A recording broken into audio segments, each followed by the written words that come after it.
উপদেষ্টাদের সম্ভবত বাড়িঘর নাই।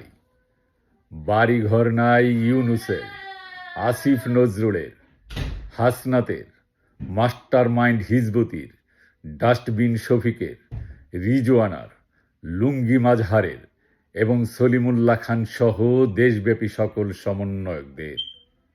যদি থাকেও সম্ভবত অগ্নি নিরোধক। ইহা আগুনে জ্বলবে না, বুলডোজার দিয়েও ভাঙবে না।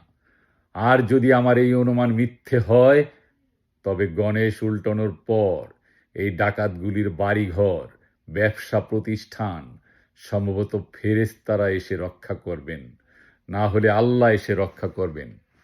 আর যদি এই অনুমানও মিথ্যে হয়, তবে যারা নিরীহ ঘুষের আছেন, ভদ্রলোক আছেন, তাদের জন্য কেয়া কসমেটিকের পক্ষ থেকে রয়েছে মিষ্টি আলু উপহার। তখন আপনারা শান্তি মতো আলু পুড়ে খাবেন। জয় বাংলা।